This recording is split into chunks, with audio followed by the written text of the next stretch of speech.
Le 38e sommet annuel de l'Union africaine à Addis Abeba a débouché entre autres sur des changements profonds dans la structure du leadership de la Commission de l'Organisation panafricaine avec Mahmoud Ali Youssouf comme nouveau président de la Commission. Je souhaite raconter une petite anecdote.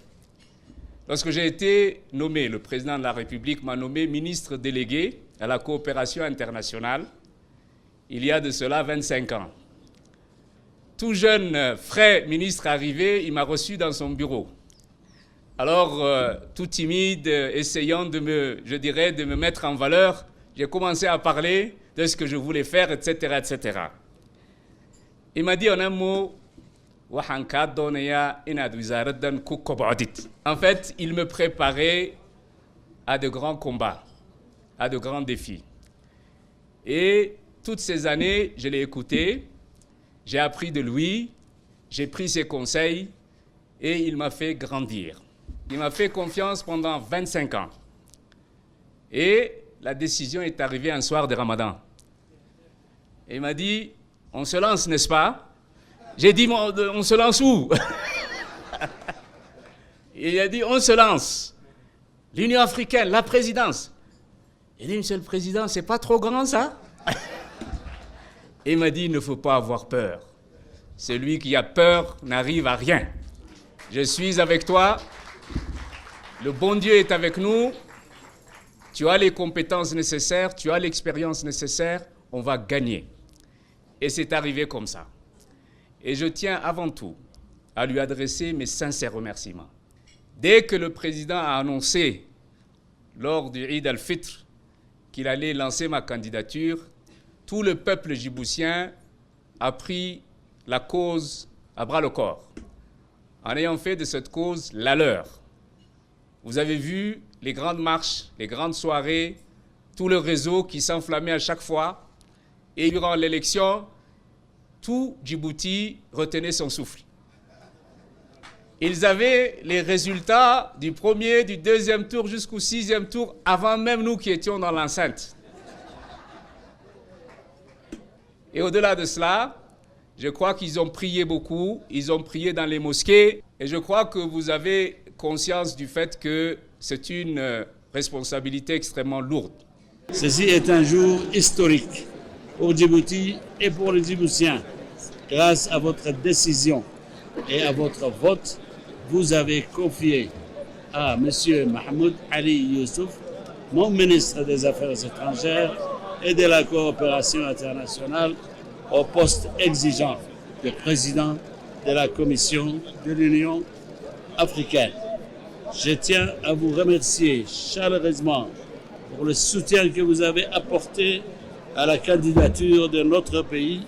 Tout au long de cette campagne, nous avons voulu avant tout proposer un réel projet, une vision pour notre organisation et la coopération entre nos États.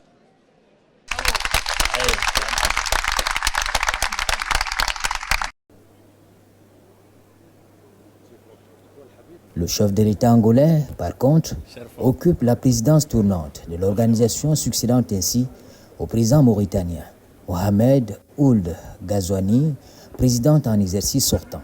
Je voudrais remercier mes chers collègues chefs d'État et de gouvernement de m'avoir porté à la tête de l'Union africaine comme président en exercice au titre de l'année 2024-2025. Durant cette période, nous avons ensemble œuvré à faire avancer l'agenda du développement et de l'intégration de l'Afrique.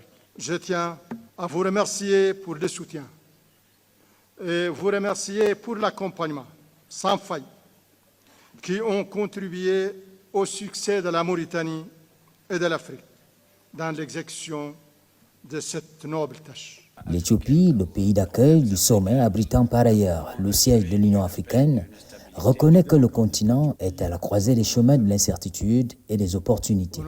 Ce moment nous interpelle en vue de renforcer notre détermination collective et à faire preuve de résilience et à promouvoir l'unité à travers l'Afrique. Le thème de cette conférence de cette année nous demande de soigner les plaies des injustices historiques et de surmonter les traumatismes lancinants qui ont freiné notre progrès.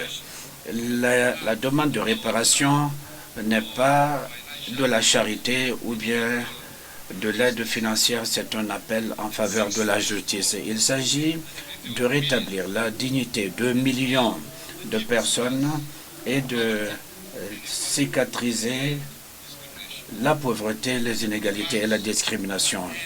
Il s'agit de mettre un terme à l'exploitation systématique de nos richesses, de nos ressources et de nos opportunités. Après 2 mandats, le président sortant de la Commission a dressé un bilan des acquis de son action en faveur d'une Afrique voulue intégrée, prospère et pacifique, représentant une force dynamique sur la scène mondiale.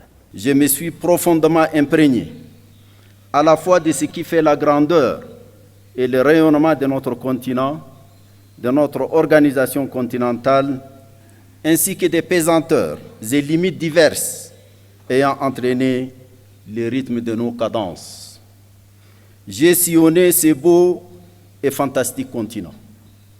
J'éprouve une profonde fierté d'avoir visité au moins une fois tous les 55 membres de notre Union.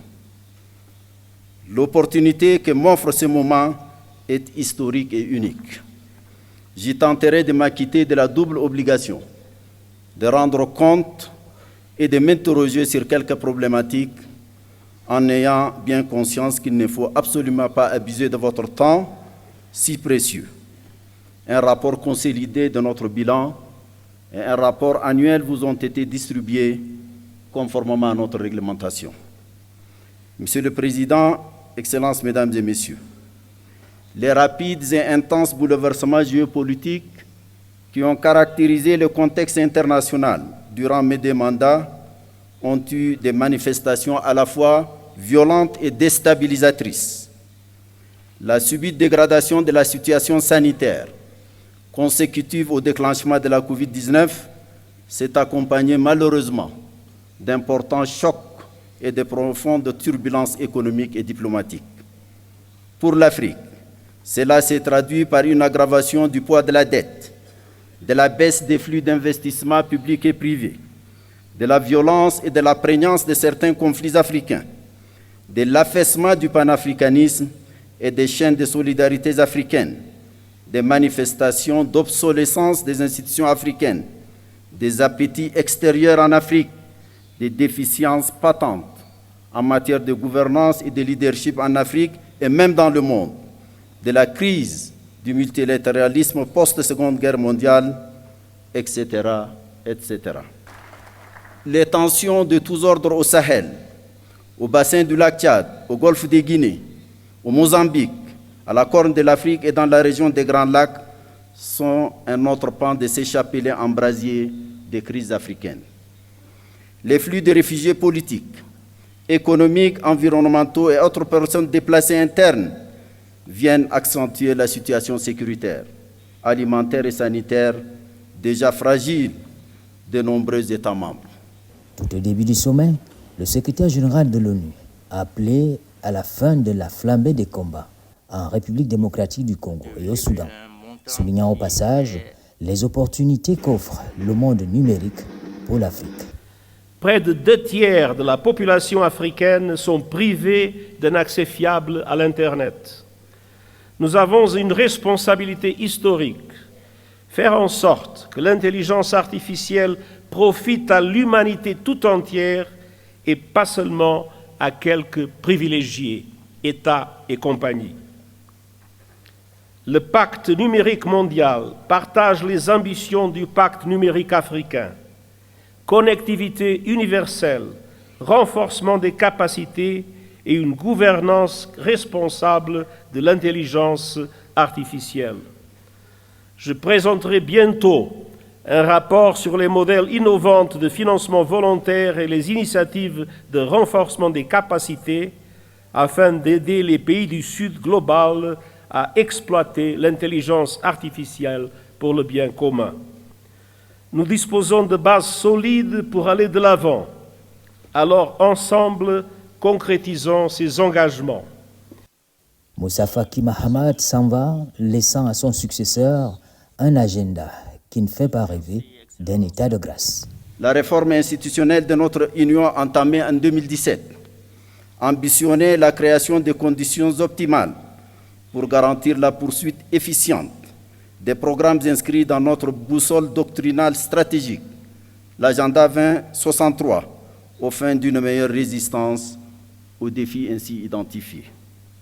À ce titre, la reconfiguration du leadership de la Commission, un processus d'évaluation des performances du personnel, des rapports de collaboration plus étroits entre l'Union africaine et les communautés économiques régionales et mécanismes régionaux actés par un nouveau protocole, l'institutionnalisation d'un sommet de coordination dédié à l'intégration, la mise en place des groupes techniques R10 et F15 chargés de veiller à la qualité des ressources humaines recrutées et au respect des règles d'or de la gestion budgétaire, financière et comptable de l'Union ont été les points saillants de cette réforme. Une évaluation de la pertinence de tous les organes de l'Union, sans exception aucune, fera naître une nouvelle cartographie administrative et institutionnelle de l'Union. J'insiste ici, en particulier, sur 3 parmi ces organes.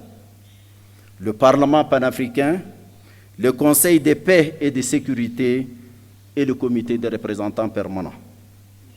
Le mouvement d'ensemble de la réforme, avec ses ombres et lumières, confirme sa pertinence et sa nature nécessairement progressive à se déployer sur le long terme. L'Afrique a besoin du développement, mais aussi d'un peu de justice, à travers la réparation pour les faits graves commis par le passé.